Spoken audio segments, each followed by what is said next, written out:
There is a cut on your hand from 3 weeks ago. Maybe you barely remember it now. Maybe it was from a kitchen knife, or a piece of paper, or a thorn in the garden. It hurt for a moment, that sharp, bright, clarifying pain, and then you bled a little, and then you put something on it, or maybe you didn't, and then you went on with your day. And now, look at your hand. It's gone. Or almost gone. Maybe a faint line remains, pink and slightly raised, the body's signature on the place it repaired. But the wound is closed. The skin has grown back. The vessels have rejoined. The nerves have reconnected. Thousands of molecular conversations have been held, thousands of cellular decisions have been made, and the result, quietly, without drama, without any conscious effort on your part, is wholeness. Your body healed itself. It has been doing this your entire life. Every scratch and bruise and broken bone and infection and sunburn and heartbreak has been met by something in you that moves toward repair. Something ancient, something patient, something that was written into the chemistry of life long before you arrived, that will outlast your awareness of it, that works through the night while you sleep and continues through every distracted day.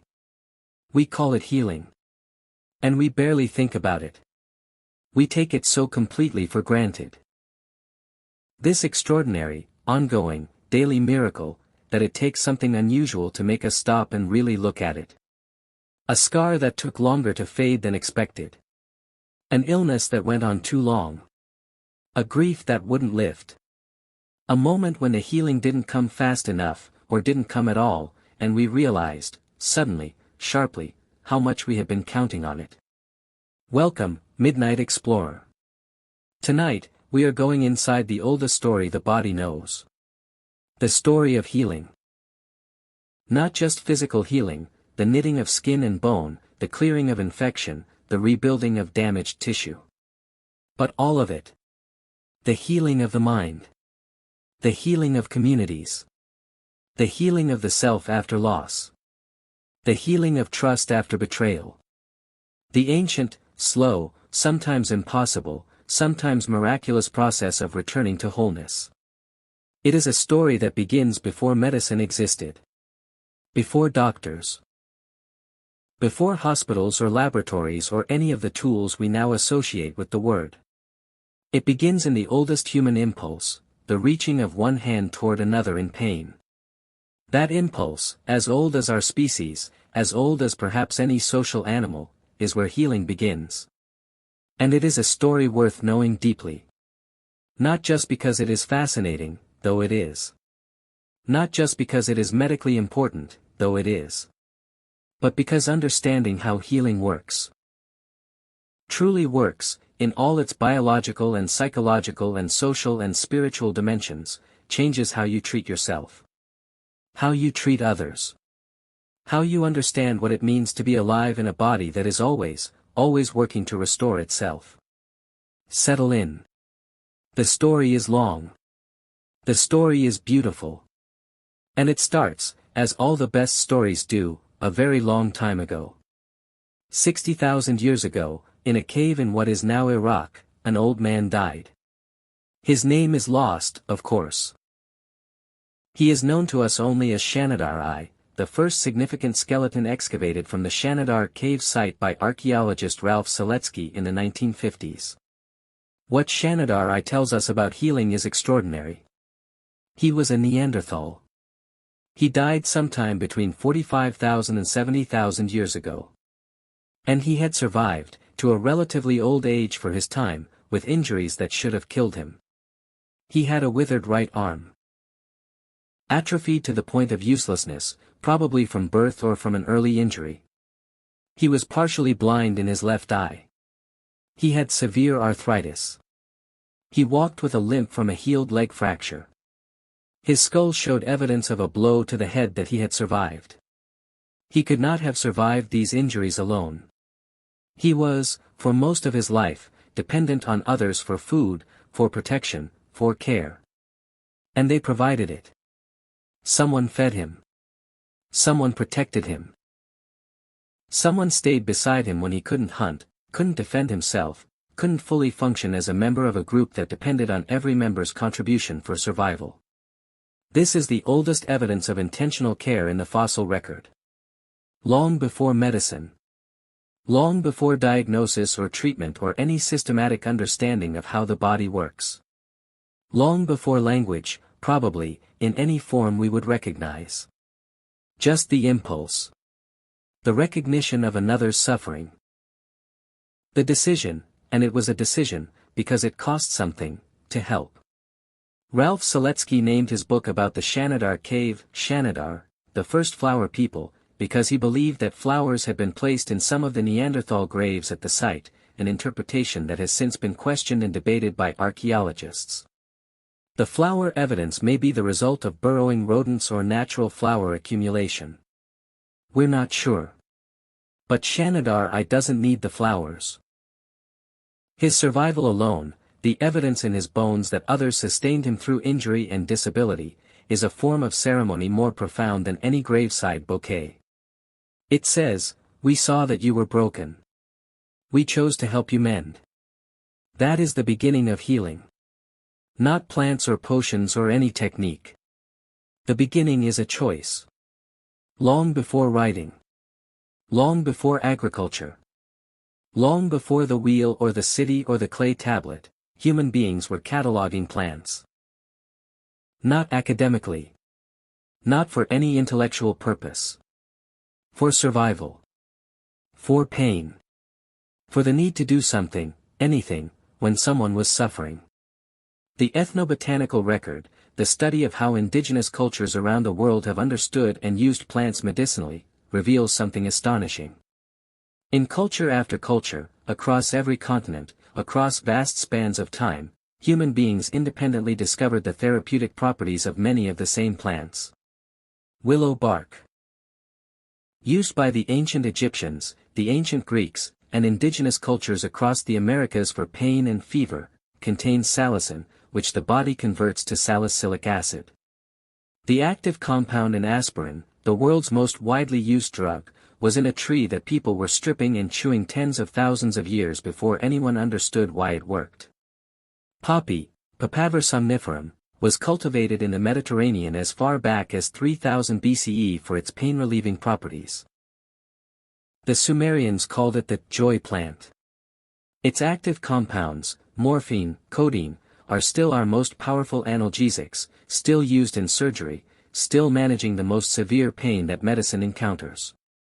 Turmeric, used in Ayurvedic medicine for thousands of years for inflammation, wound healing, and digestive complaints, contains curcumin, a compound with genuine anti-inflammatory properties that modern research is still mapping. Garlic, used medicinally in virtually every ancient culture, contains allicin, a compound with antibacterial properties that may have helped prevent wound infection long before germ theory existed.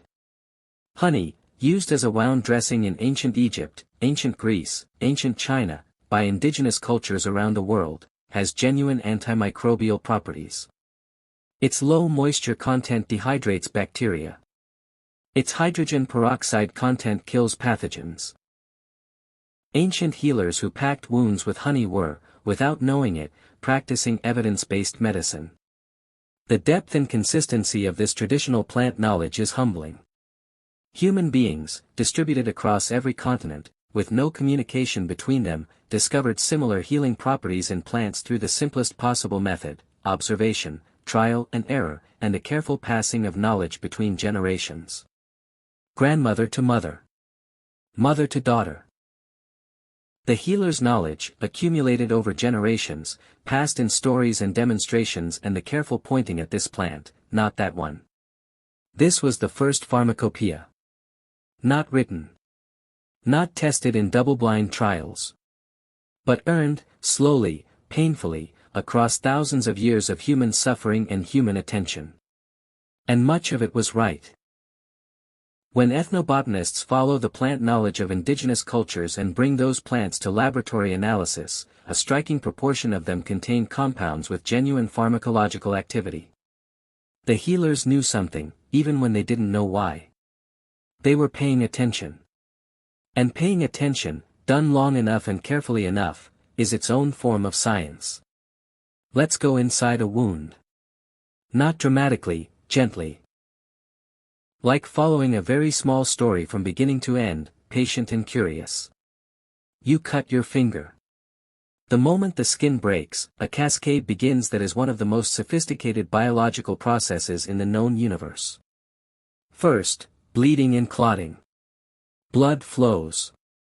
This is not a failure, it is a feature. The initial blood flow washes the wound, cleaning out debris and bacteria. But almost immediately, something begins to stop it. Platelets. Tiny, disc-shaped cell fragments circulating in your blood, arrive at the wound site within seconds. They detect the exposed collagen of the damaged vessel wall and activate. They change shape, extending projections, becoming sticky, clustering together. They release chemical signals that summon more platelets.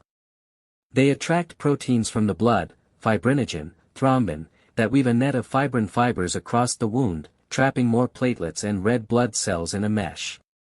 A clot forms. The bleeding slows, stops. This process, hemostasis, takes between 2 and 7 minutes in a healthy person.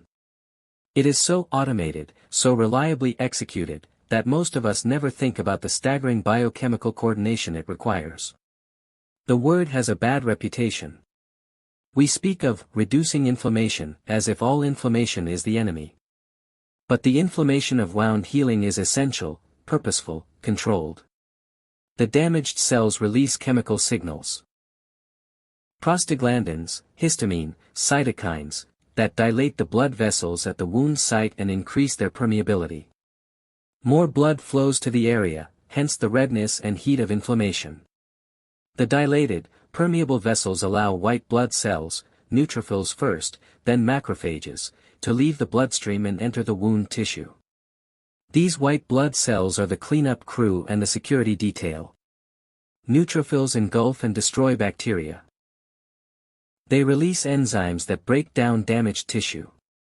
They die in the process. Pus is largely composed of dead neutrophils, having fallen in the defense of the wound. Macrophages follow.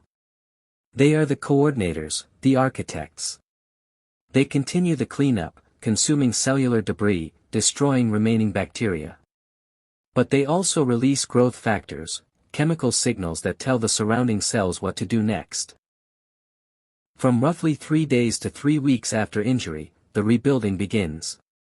Fibroblasts, cells whose job is to produce collagen, migrate into the wound, guided by the chemical signals the macrophages have laid. They begin manufacturing collagen, the protein that forms the structural scaffold of skin and connective tissue. New blood vessels sprout from existing ones, growing into the wound tissue to supply the rebuilding cells with oxygen and nutrients. The wound fills from below with new tissue, granulation tissue, it's called, because under the microscope it looks granular, bumpy, rich with new vessels. And at the surface, keratinocytes, the cells that form the outer layer of skin, begin migrating in from the wound edges, crawling over the granulation tissue, closing the gap. This is the part that looks like healing from the outside. The pink flush of new tissue. The edges drawing together. The wound shrinking day by day. For months, sometimes years, after the wound appears healed, the body is still working. The initial collagen laid down in proliferation is dense and disorganized, stronger than normal skin, but stiffer. Over time, the body remodels it, replacing it gradually with more organized collagen that better matches the surrounding tissue. Scars fade. Stiffness decreases. The tissue approaches, though never quite reaches, the quality of the original. This entire process, from the first moment of injury to the final remodeling of scar tissue, is orchestrated by thousands of molecular signals, hundreds of cell types, dozens of biochemical pathways, all working in concert without any central control. No brain directing the process. No conscious oversight. Just the body, knowing what to do. The body has been doing this for hundreds of millions of years. Long before we had surgeons or antibiotics or any of the tools we now use to assist healing. The process was complete, sophisticated, effective, long before we even knew it existed. We have spent centuries learning about healing. The body has been practicing it since the beginning of life. Around 1600 BCE, an Egyptian scribe sat in a room in Thebes and copied out a text that was, even then, considered ancient. He copied it carefully, on papyrus, in hieratic script, the cursive form of hieroglyphs used for everyday writing. He was reproducing, scholars believe, a document that originated perhaps 1,000 years earlier, around 3000 BCE. The document is known today as the Edwin Smith Papyrus, named for the American Egyptologist who purchased it in Luxor in 1862. It is, as far as we know, the oldest surviving surgical text in the world. And it is remarkable. The Edwin Smith Papyrus describes 48 cases of injury.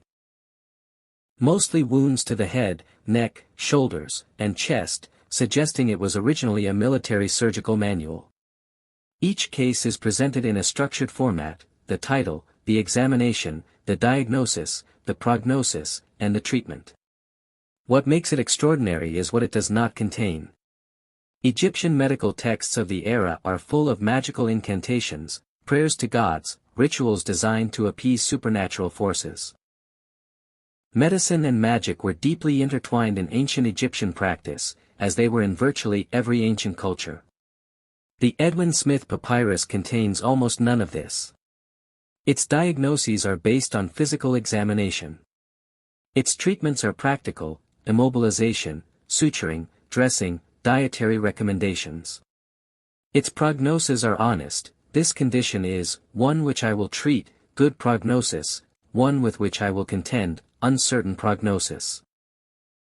An ailment not to be treated, no treatment possible, stop trying, make the patient comfortable. An ailment not to be treated. 3,500 years ago, Egyptian physicians knew that honesty about prognosis was part of medicine. That telling a patient the truth, including the hard truth, was a medical obligation. They also knew about wound infection. They didn't call it infection, they had no germ theory. But they knew that some wounds went bad in a characteristic way, and they developed treatments that, in retrospect, often worked: honey dressings, copper compounds, salt, specific plant preparations that we now know have antimicrobial properties. The Ebers Papyrus, another Egyptian medical text from around 1550 BCE, describes over 700 remedies for various conditions, including what appear to be descriptions of diabetes, cardiovascular disease, arthritis, skin conditions, and mental illness. Some are magical. Some are practical.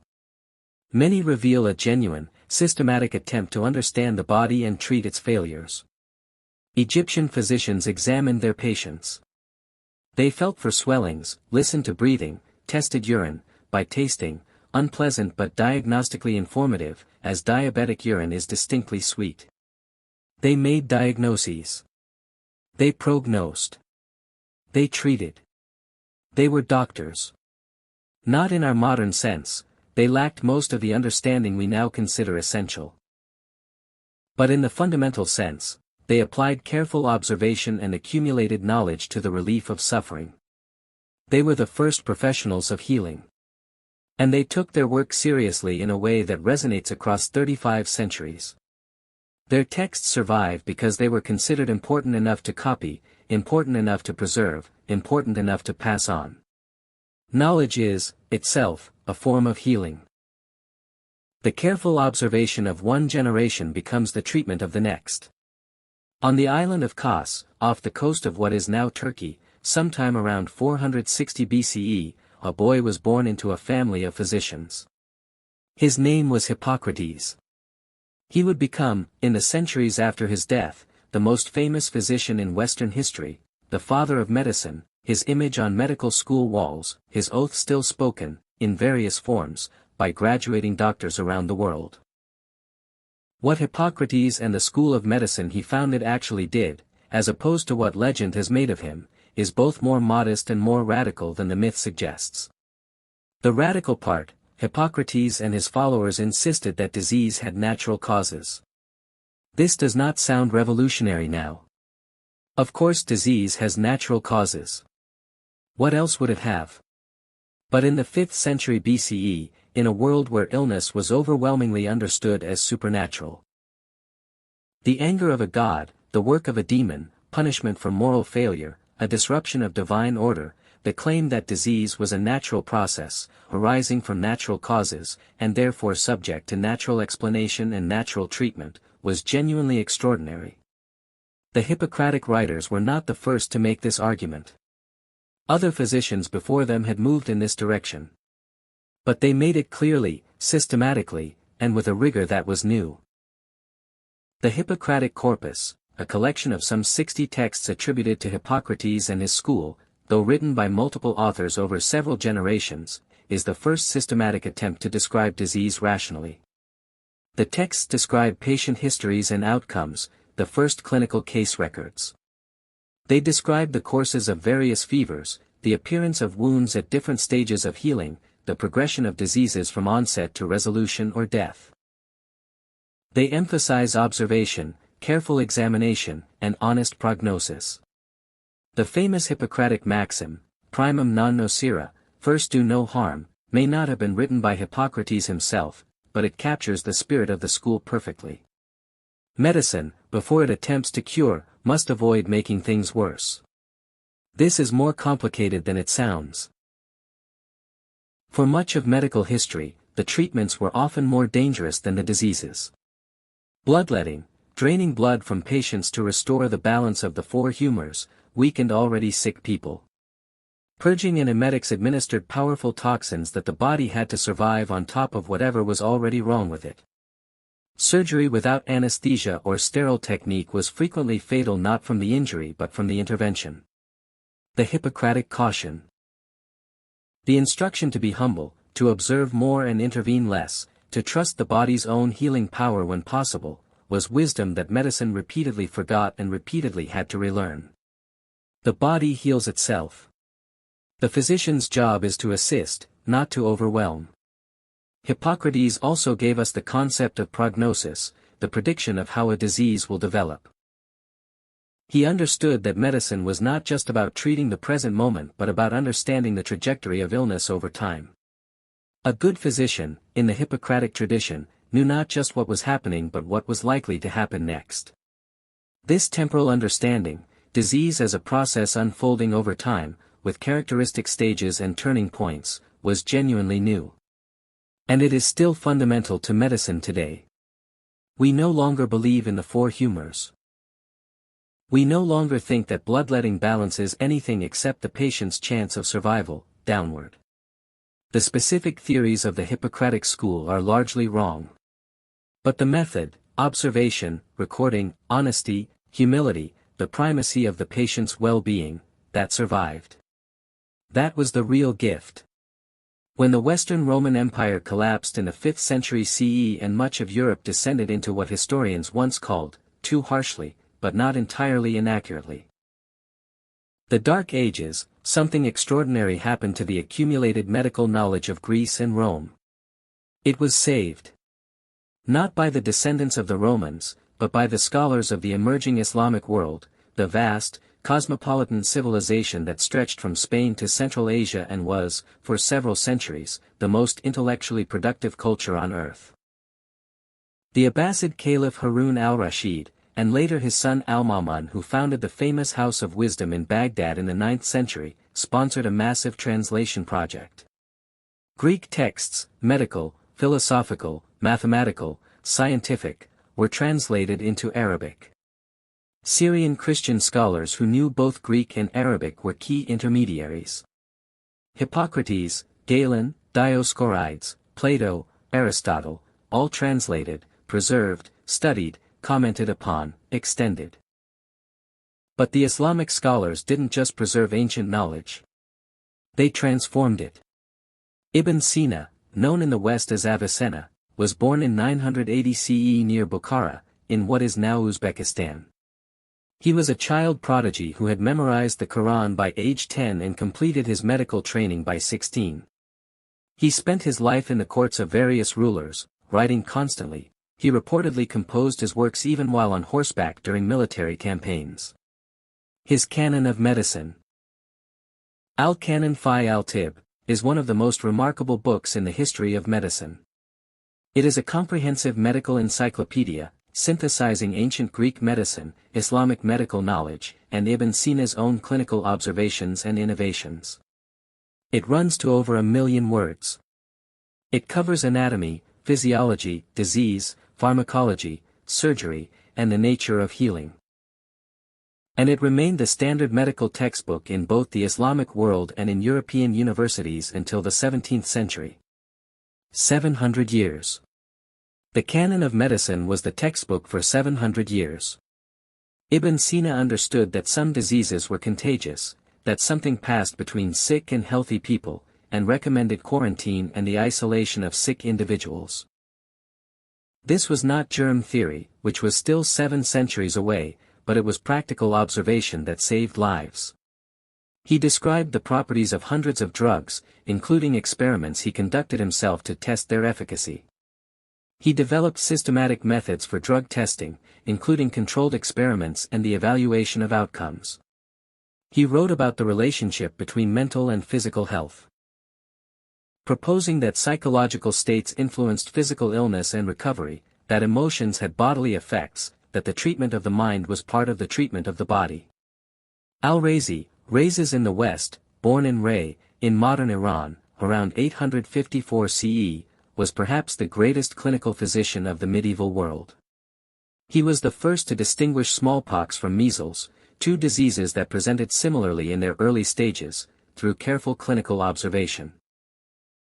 He ran what may be the first controlled experiments in medical history, selecting the location for a new hospital in Baghdad by hanging pieces of raw meat in different parts of the city and building the hospital where the meat rotted most slowly, reasoning that this indicated the cleanest air.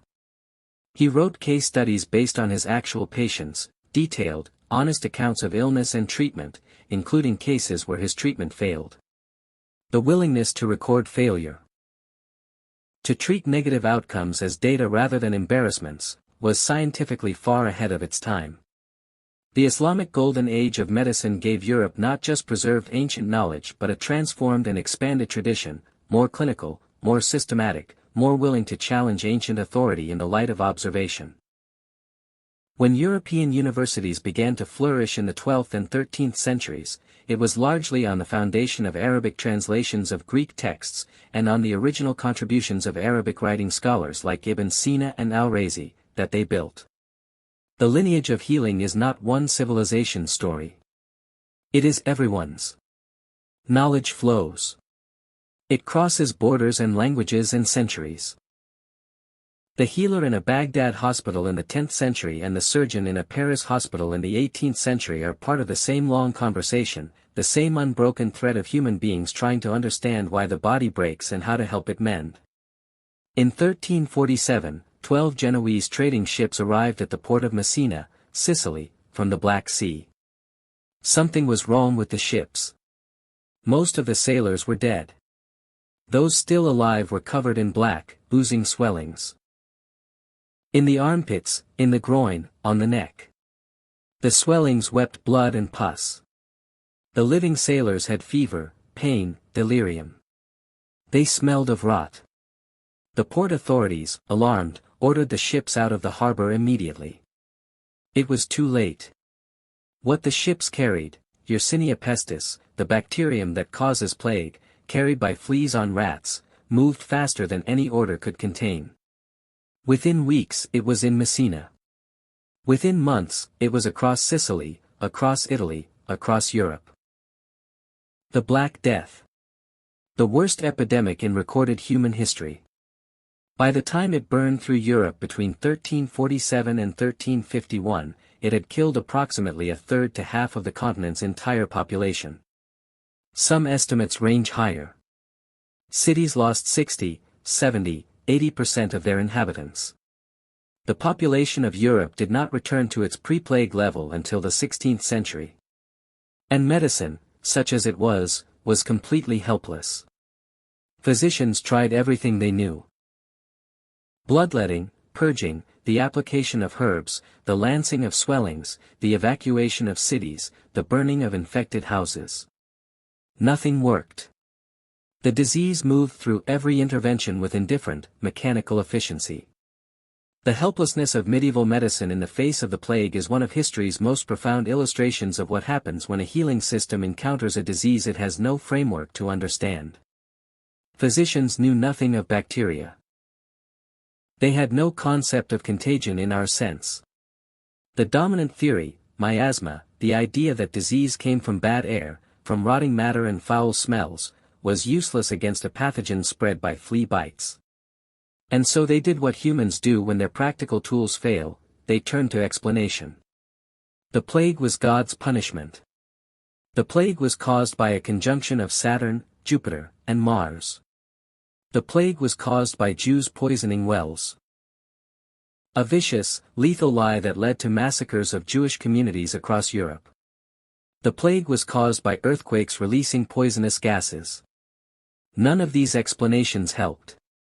All of them expressed the desperate human need to understand, to make causal sense of catastrophe. In the absence of real understanding, the mind will construct explanations. This is not a failure of rationality. It is a feature of the human need for meaning. But when the constructed explanation is wrong, when it points to the wrong cause, the wrong target, the wrong solution, it can compound the disaster. The lesson the Black Death carries for healing is painful and important.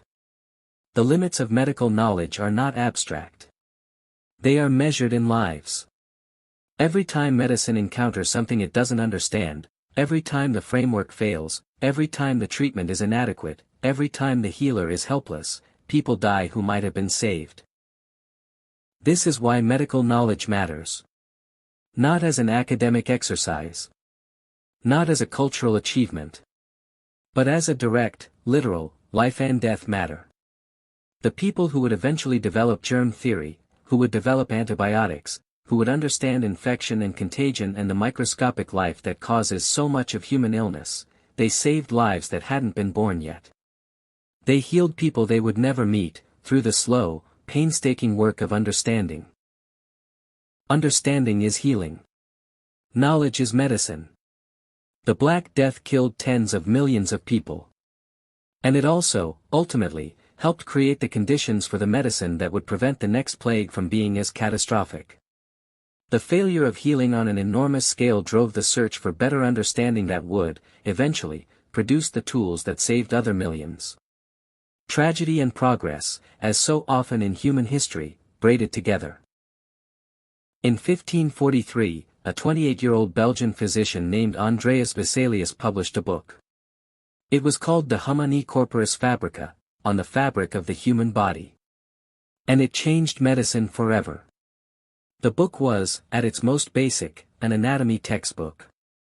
Detailed, accurate, exquisitely illustrated descriptions of the human body, its bones, muscles, nerves, blood vessels, organs, all mapped in careful detail from the actual dissection of human cadavers.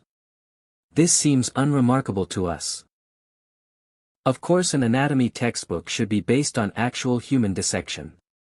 But for most of the previous 14 centuries, European anatomy had been based almost entirely on the writings of Galen, the Roman physician of the 2nd century CE, who had himself based much of his anatomy on dissections of animals, particularly Barbary macaques. Animals whose anatomy is similar to but not identical to human anatomy. Galen had described the human body as having structures that don't exist in humans. And for 14 centuries, physicians who were taught Galenic anatomy and then actually looked at a human body explained away the discrepancies. The body was wrong. Galen was right.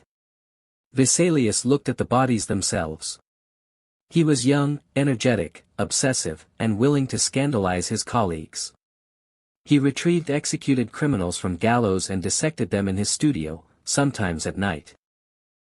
He taught anatomy by standing at the dissection table himself, pointing to structures with his own hands, rather than the prevailing tradition where a professor read from Galen while an assistant made cuts and a demonstrator pointed at structures, the professor too elevated in status to actually touch the body. When Vesalius looked carefully at the actual human body, he found that Galen was wrong about many things. The human body had no net in the blood vessels of the base of the brain, present in cattle but not humans. The human liver had 2 lobes, not the 5 that Galen had described. The human sternum had 3 sections, not 7. He published these corrections.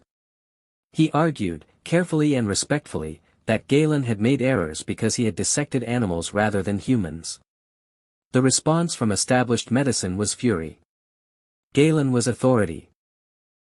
Authority was not to be questioned by a 28-year-old. Vesalius's former teacher in Paris wrote a devastating critique suggesting that the human body must have changed since Galen's time. That was easier to believe, apparently, than that Galen had been wrong. Vesalius did not fare well personally from his revolution. He left academic medicine, became court physician to Holy Roman Emperor Charles V, and later Philip II of Spain, and died in 1564 on a pilgrimage to Jerusalem under circumstances that remain unclear. But his book survived. And the culture it helped create, of basing medical knowledge on actual observation of actual human bodies rather than ancient texts, transformed medicine. After Vesalius, the pace of anatomical discovery accelerated. William Harvey, in 1628, published his demonstration that blood circulates through the body, pumped by the heart, flowing through arteries, returning through veins, overturning 2,000 years of Galenic teaching that blood was consumed in the periphery and constantly replenished by the liver. The circulation of the blood is so fundamental to how we understand healing, how wounds receive the cells and signals they need, how infection is fought, how drugs reach their targets. That Harvey's discovery was as important to medicine as any since. The body was not a closed book, readable only through ancient authority. It was a real thing, present and investigable, full of structures and processes that could be observed, measured, and understood, if only someone was willing to look. Vesalius taught medicine to look. We should spend some time with pain. Because healing and pain are inseparable. Pain is not the opposite of healing. It is, often, healing's messenger. The signal that something needs attention. The body's urgent, insistent communication that damage has occurred and repair is needed. Pain is a language. Not a pleasant one. Not one we welcome. But a language with clear grammar and a specific purpose. Consider what life is like without it. Congenital insensitivity to pain, a rare genetic condition in which a person is born without the ability to feel pain, sounds, from the outside, like a gift. No pain. Never. It is a curse. People with congenital insensitivity to pain bite through their own tongues as children, not understanding that this is causing damage. They break bones without knowing it, and walk on fractured limbs, causing further damage. They develop severe joint disease because they don't shift position when they should, because they feel no discomfort. They die young, on average, because pain is one of the body's most fundamental safety systems, and without it, damage accumulates undetected. Pain is not the enemy. Pain is the alarm. The history of understanding pain is the history of understanding the nervous system, and it is a history that has moved, in the last century, from a mechanistic model to something far more complex and, in some ways, more humane. For most of medical history, pain was understood as a direct signal. Damage occurs, pain signals travel from the site of damage to the brain experiences pain proportional to the damage. Simple, mechanical, direct. This model, the specificity theory of pain, formalized in the 17th century by René Descartes, explained many things. But it failed badly with others. Why do some people with severe tissue damage feel little pain, while others with minimal tissue damage feel excruciating pain? Why does chronic pain persist long after the original injury has healed? Why can emotional states, anxiety, depression, fear, so dramatically amplify or reduce pain perception? Why do soldiers in battle sometimes continue fighting for hours without noticing severe wounds, only feeling the pain later when the acute stress has passed? The mechanistic model couldn't explain these things. In 1965, two researchers, Ronald Melzack and Patrick Wall, proposed the gate control theory of pain, which changed everything. Their key insight: the experience of pain is not just a direct readout of tissue damage. It is constructed by the nervous system, subject to modulation at multiple levels, influenced by context, emotion, attention, expectation, and prior experience. The gate in gate control theory is a mechanism in the spinal cord that can open or close the transmission of pain signals to the brain. Large diameter nerve fibers carrying touch and pressure signals can close the gate, reducing pain transmission, which is why rubbing an injury makes it feel better. Signals descending from the brain can open or close the gate, which is why emotional states modulate pain. The brain is not just receiving pain signals. It is constructing the experience of pain, moment by moment, based on all available information. This understanding has enormous implications for healing. If pain is constructed, if it is the brain's interpretation of signals rather than a direct readout of damage, then the factors that influence the brain's interpretation matter enormously. Belief matters. Patients who expect a treatment to work experience more pain relief from it, even when the treatment is inert. Context matters. Pain in a hospital setting, expected, explained, understood, is typically experienced as less severe than pain in an unexpected, unexplained context. Meaning matters. Pain that feels purposeful, the pain of childbirth, or of an athletic challenge voluntarily undertaken, is experienced differently than pain that feels random or threatening. This is not to say that chronic pain is all in the head, in the dismissive sense that phrase has often been used. Chronic pain is real. It is debilitating. It is not imaginary or psychological weakness. The brain is a physical organ, and the changes that occur in chronic pain, the sensitization of pain pathways, the reorganization of neural circuits, are physical changes, as real as any tissue damage. But the brain's role in constructing the pain experience means that healing chronic pain requires addressing the brain as much as the peripheral tissue. It requires attention to the whole person, their beliefs, their fears, their social context, their history with pain, not just the site of the signal. This understanding, deeply humane, deeply complex, still being developed, is one of the most significant advances in healing of the last half-century. Pain is the body's language. And like all languages, understanding it requires more than just hearing the words. In the 1670s, a Dutch draper named Antony van Leeuwenhoek peered through a lens he had ground himself and saw something that no human being had ever seen before. Tiny animals. Tiny animals, moving. In a drop of water. In scrapings from his own teeth. He called them animalcules, little animals. He wrote letters about them to the Royal Society in London, who received his accounts with a mixture of fascination and skepticism. He sent them samples, and they looked, and they confirmed. There was a whole world, teeming with life, invisible to the naked eye. Leeuwenhoek was not a physician. He was a lens grinder and fabric merchant with an insatiable curiosity and a remarkable talent for making better microscopes than anyone else of his era. His microscopes achieved magnifications that no one else could replicate for over a century. But the discovery he made, that the world was full of invisible living organisms, was one of the most consequential in the history of healing. It would take 2 more centuries for the connection between these invisible organisms and disease to be rigorously established. The person who established it was Louis Pasteur. Pasteur was a French chemist, not a physician, who became one of the most important figures in medical history. In the 1850s and 1860s, through a series of elegant experiments, he demonstrated that fermentation, the process by which yeast converts sugar to alcohol, was caused by living microorganisms, not by spontaneous chemical processes. He showed that the souring of milk, the putrefaction of meat, the fermenting of wine, all of these were caused by specific, identifiable microorganisms. His famous swan neck flask experiments demonstrated conclusively that life does not arise spontaneously. That microorganisms in broth came from contamination from the air, not from the broth itself, destroying the doctrine of spontaneous generation that had persisted since Aristotle. And then, with the British surgeon Joseph Lister as a crucial partner, the implications for medicine became clear.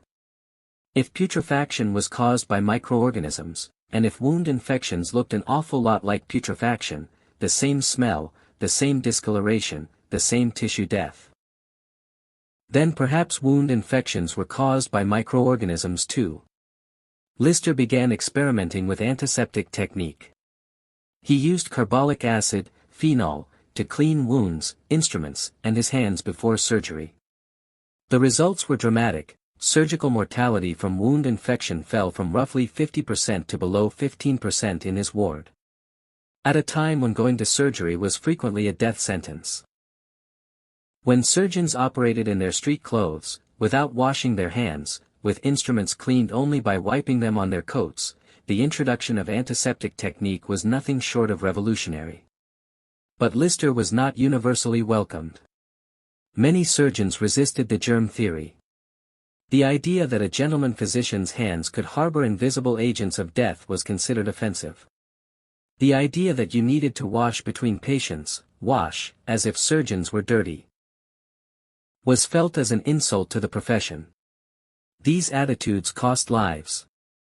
Measurably, trackably, horrifyingly.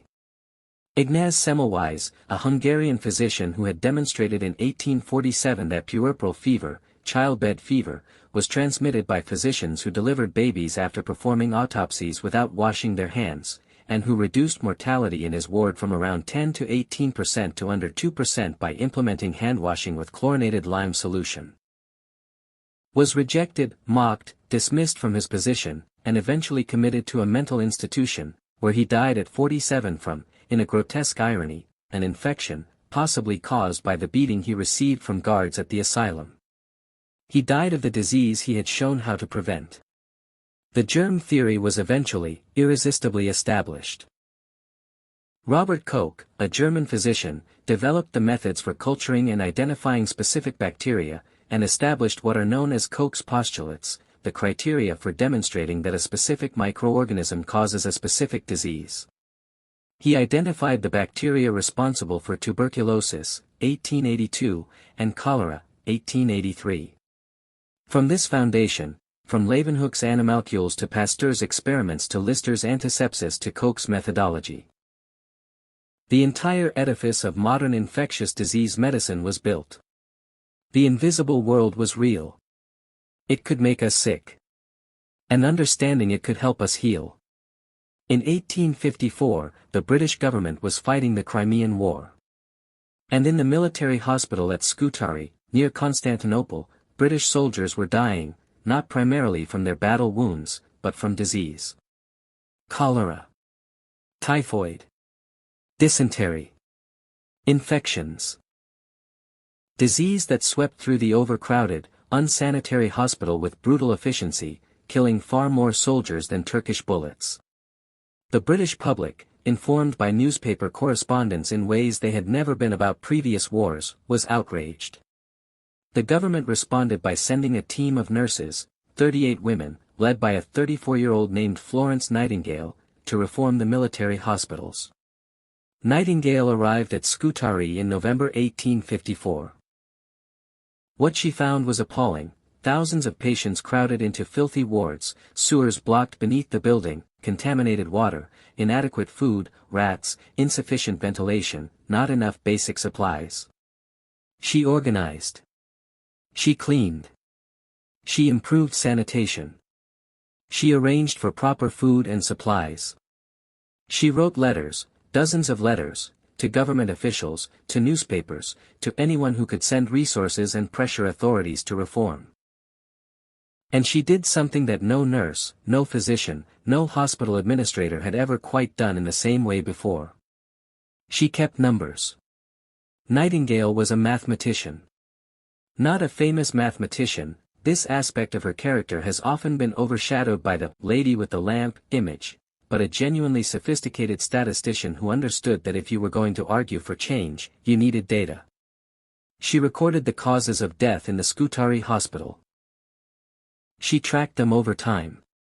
And she presented her findings in one of the most beautiful, clear, and influential data visualizations in history.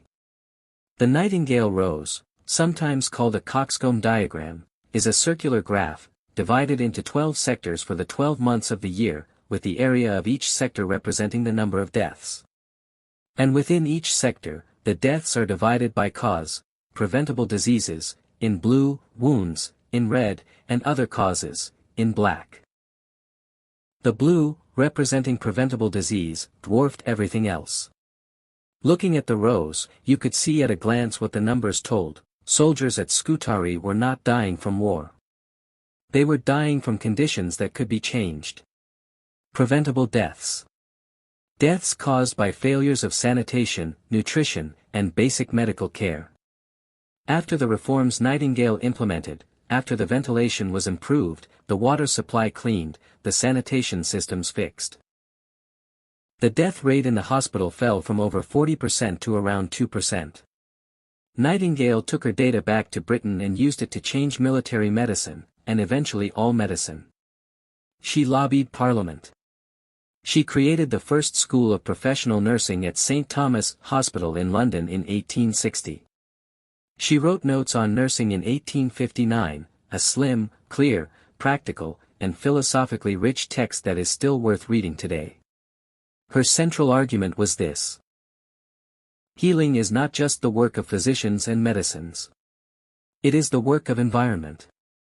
Of clean air, clean water, sufficient food, warmth, quiet, proper light. Of conditions that allow the body's natural healing power to operate without obstruction. The task of nursing, she wrote, is to put the patient in the best condition for nature to act upon him.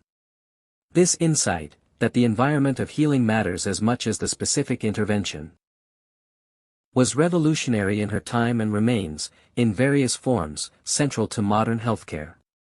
Healing is not done to a patient. It is supported. The physician, the nurse, the healer, their role is to create the conditions in which the body can do what it already knows how to do. Nightingale understood this. She expressed it in data. And the data changed the world. September 3, 1928. London. Alexander Fleming returned from a 2-week vacation to his laboratory at St. Mary's Hospital. He was a bacteriologist, a careful, methodical researcher who studied Staphylococcus bacteria, the bacteria responsible for many wound infections and skin diseases. He had been working on this problem for years. When he got back from vacation, he began going through a stack of petri dishes he had left before he left. Most were as expected. But one was strange. A mold had contaminated the dish, a common enough nuisance in a bacteriology lab. What was not common was what had happened around the mold. There was a clear zone surrounding it where the bacteria had been killed. The bacteria stopped growing near the mold, as if something the mold was producing was lethal to them. Fleming stared at this for a moment. He didn't throw the dish away. He identified the mold as Penicillium notatum. He cultured it and tested its secretions against a range of bacteria. The secretion, which he named penicillin, killed a remarkable range of pathogenic bacteria, including Staphylococcus, Streptococcus, and others responsible for some of the most dangerous infections of the era. Fleming published his findings in 1929 in the British Journal of Experimental Pathology. Almost nobody noticed. The paper was read. It was cited a handful of times. And then, largely, it sat. Fleming himself couldn't stabilize penicillin. It degraded quickly, and the chemistry required to purify and concentrate it was beyond his available resources and expertise. For 10 years, penicillin sat in the literature, waiting. Then, in 1939, a team at Oxford, Howard Florey, Ernst Chain, and their colleagues, picked up Fleming's paper and decided to investigate. They had the skills, the equipment, and the wartime urgency that had been lacking. World War II was beginning. Wound infections killed soldiers with the same efficiency they had killed soldiers in every previous war. An antibiotic that worked would be enormously valuable. By 1941, they had produced enough purified penicillin to test on a human patient. Albert Alexander, a policeman who had developed a life-threatening infection from a rose thorn scratch, was given penicillin. He improved dramatically within 24 hours. He had been dying. After penicillin, he was recovering. Then the penicillin ran out. The team had not been able to produce enough. They even filtered Alexander's urine to recover and reuse the excreted penicillin. It wasn't enough. Albert Alexander died.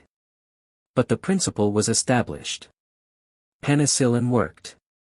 It needed to be produced in industrial quantities. That production was achieved with American help during the war. By D-Day in June 1944, enough penicillin had been produced to treat every infected wound among the Allied forces. A capability that simply had not existed in any previous conflict in history. The death rate from infected wounds in World War II was a fraction of what it had been in World War I. Fleming, Florey, and Chain shared the Nobel Prize in Physiology or Medicine in 1945. The antibiotic era had begun. In the decades that followed, dozens of antibiotic compounds were discovered and developed. Diseases that had been death sentences. Tuberculosis, syphilis, pneumonia, scarlet fever, meningitis, became treatable. The average human lifespan in the developed world extended dramatically, largely because infections that had previously killed so many people, at all ages, could now be cured. A mold on a petri dish. A researcher who didn't throw it away. Penicillin is perhaps the most dramatic example in history of the healing power of paying attention. Of curiosity without a predetermined agenda. Of the willingness to see something unexpected and ask, what is this? What is it telling me? The mold was always there. The phenomenon was always available to observe. It just needed someone to look. Before the mid-19th century, surgery was a last resort. Not because surgeons were unskilled. Some were remarkably skilled.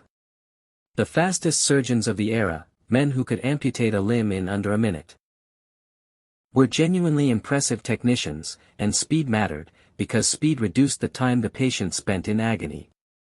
Surgery was a last resort because the patient was awake for most of it. The experience of surgery before anesthesia is difficult to contemplate. Patients were held down by assistants. They screamed, struggled, fainted. Surgeons operated as quickly as possible, not because they were callous, many were deeply distressed by the suffering they caused, but because every second of operating was another second of the patient's agony. This reality shaped surgery profoundly. Long, careful, exploratory surgery was nearly impossible. Surgeons learned to do the minimum necessary, as quickly as possible. The abdomen, the chest, the skull, entering these cavities was almost always fatal, from the shock of the sustained pain as much as from the procedure itself. And then, on October 16, 1846, at Massachusetts General Hospital in Boston, a dentist named William Morton administered ether anesthesia to a patient named Edward Abbott, and a surgeon named John Collins Warren removed a tumor from his neck. Abbott was unconscious. He felt nothing. When Warren finished and Abbott came around, Warren turned to the audience of physicians who had gathered to observe and said, "Gentlemen, this is no humbug." It was not humbug. Within months, ether anesthesia was being used across the United States and Europe. Within a year, chloroform had been developed as an alternative. The era of anesthesia had begun, and surgery was transformed. For the first time, surgeons could take their time. They could be careful, exploratory, precise. They could enter the abdomen, the chest, the skull, and have the time and the patient's stillness necessary to do complex, delicate work. But anesthesia alone wasn't enough. Patients who survived the surgery without pain still died, often, from infection. Anesthesia had made surgery tolerable. Antisepsis, and later, asepsis, made it survivable. Lister's antiseptic technique, developed in the 1860s, reduced surgical mortality from wound infection dramatically. And in the late 19th century, the next step, aseptic technique. Not just killing germs present in the wound, but preventing them from entering in the first place. Sterilized instruments. Surgical gloves, introduced by William Halsted at Johns Hopkins in the 1890s, initially to protect a nurse with a carbolic acid sensitivity on her hands, discovered coincidentally to be effective at preventing infection. Surgical masks. Sterile gowns. The operating theater transformed from a demonstration room. Surgeons had literally operated in front of audiences, like a theater, into a controlled, sterile environment. With anesthesia and antiseptic/aseptic technique in place, surgical possibilities expanded exponentially. Appendectomies, gallbladder removal, hernia repair, abdominal surgery that had previously been essentially impossible became routine. By the early 20th century, surgeons were attempting cardiac surgery, neurosurgery, operations on the great vessels. The 20th century brought further revolution. Blood transfusion, which meant patients no longer had to die from blood loss during complex surgery. Intensive care units, which meant patients could be supported through the fragile hours after major operations.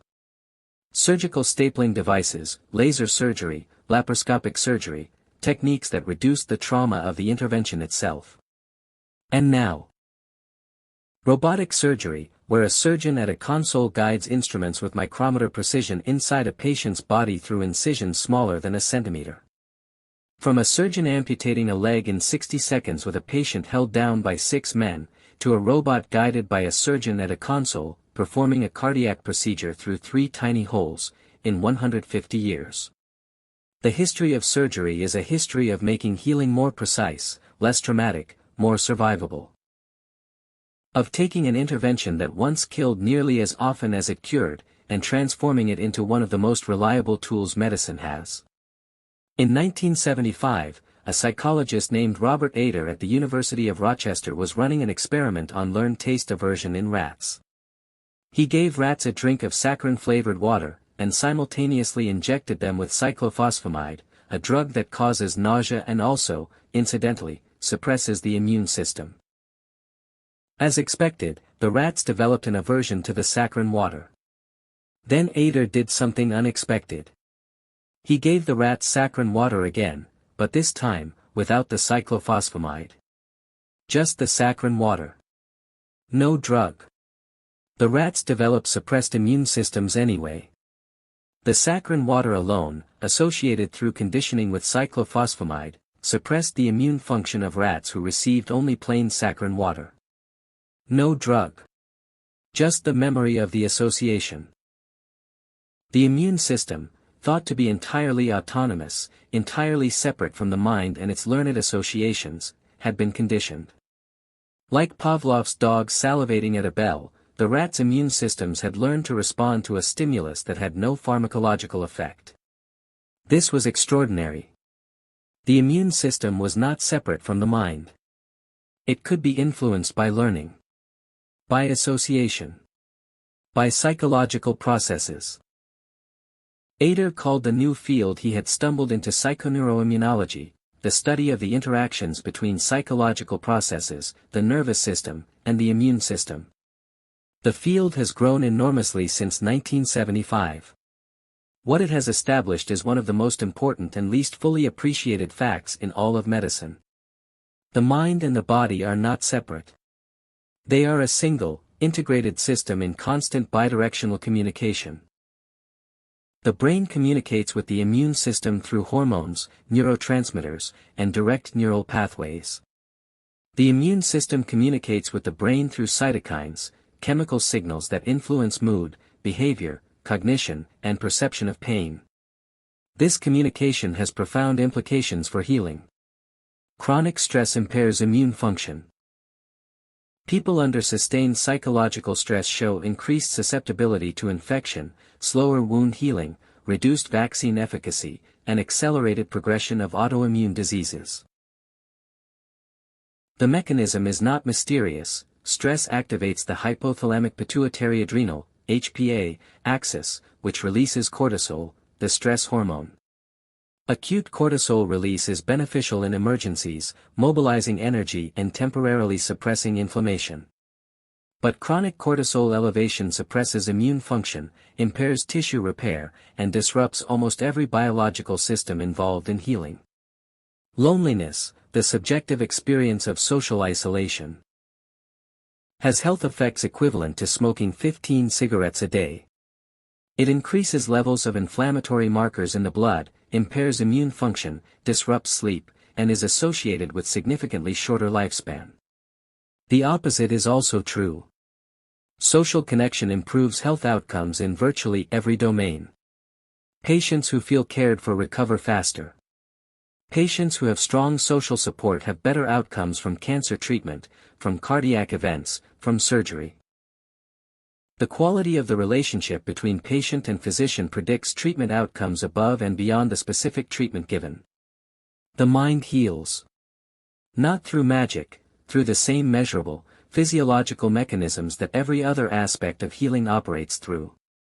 The psychological state influences the hormonal environment, the immune activity, the neural regulation of tissue repair. Taking care of the mind is taking care of the body.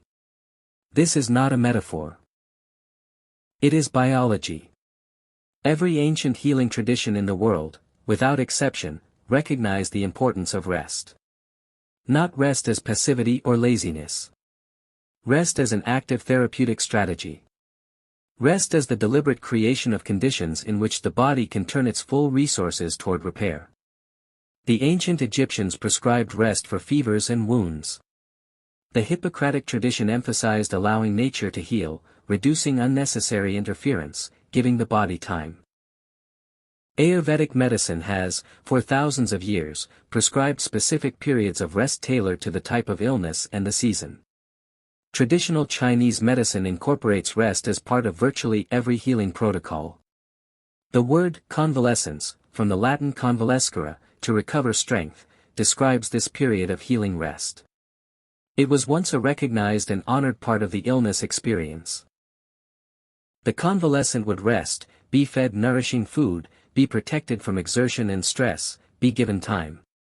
Modern medicine has, in many ways, forgotten the wisdom of convalescence.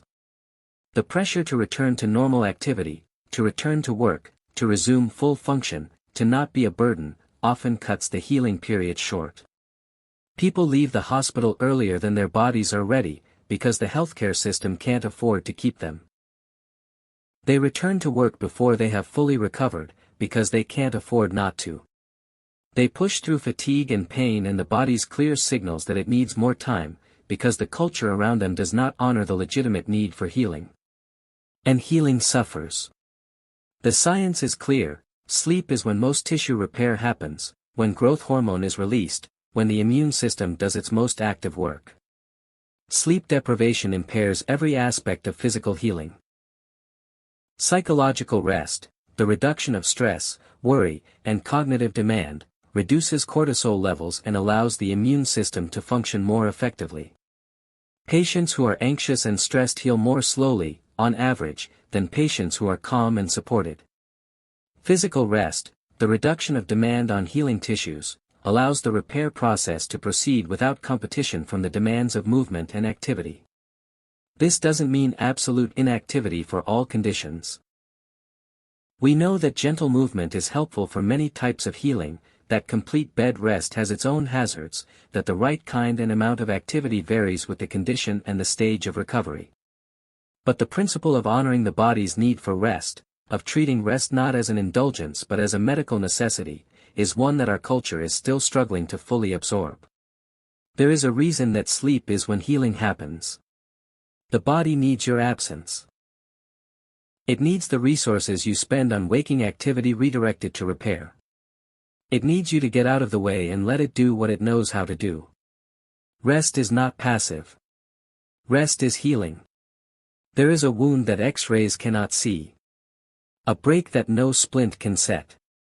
An infection that no antibiotic reaches. Grief. Trauma. Heartbreak. The injuries that the inner life sustains in the course of being human. These are real wounds. As real as any cut or fracture. With their own biological signatures, measurable changes in cortisol, in inflammatory markers, in neural circuits, and their own healing processes, which operate on timescales and require conditions quite different from physical healing. The science of emotional healing is younger than the science of physical healing. Not because emotional wounds are less real or less important, but because the tools to study them rigorously, the neuroscience, the psychology, the biochemistry, took longer to develop. What we now know about emotional healing is both humbling and hopeful. Grief, first. Grief is not a disease. It is a natural, necessary response to loss. The pain of grief is the measure of the love that preceded it, the depth of the loss corresponding to the depth of the attachment. Grief that doesn't happen is often grief that appears later, in other forms. The body and mind need to grieve, as surely as a wound needs to bleed before it can close. The famous stages of grief, denial, anger, bargaining, depression, acceptance, proposed by Elizabeth Kubler-Ross in her 1969 book on death and dying, have been both enormously influential and frequently misunderstood. Kubler-Ross herself insisted these were not linear stages through which everyone passes in order, but common experiences of grief that can appear in any order, be repeated, be skipped, be experienced simultaneously. Modern grief research by scholars like George Bonanno has shown that resilience, the ability to maintain relatively stable functioning after loss, is far more common than previously thought. Many people grieve intensely and recover well, without prolonged complicated grief, not because they loved less but because human beings are, in general, more resilient than we give them credit for. What helps grief heal? Time, primarily. The support of others, consistently.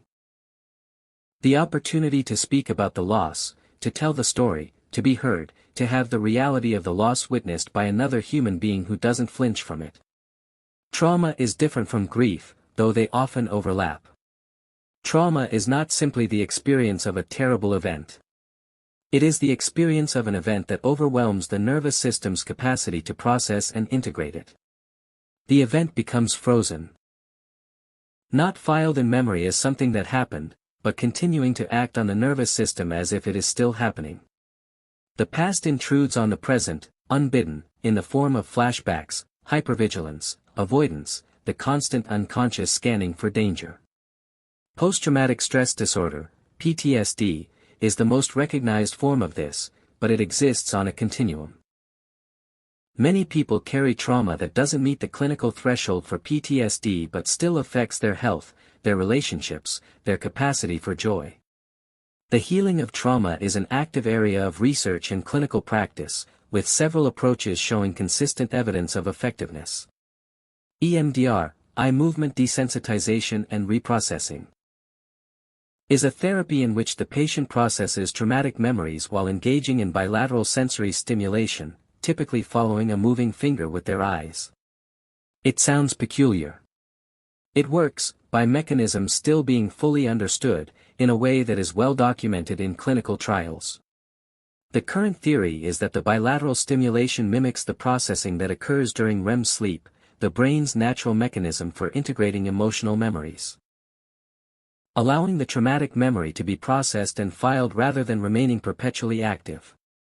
Prolonged exposure therapy, systematically approaching feared memories and situations rather than avoiding them, helps the nervous system learn that the memory of the trauma, while painful, is not itself dangerous. That the past can be visited without the present being destroyed. The neuroscience of trauma healing. How the hippocampus and prefrontal cortex gradually regain their capacity to contextualize and contain traumatic memories, how the amygdala learns to distinguish past danger from present safety, is one of the most active and hopeful areas in all of neuroscience. Trauma heals. Not always quickly. Not always completely. Not without help, most of the time. But the capacity is there, in the nervous system, waiting for the right conditions.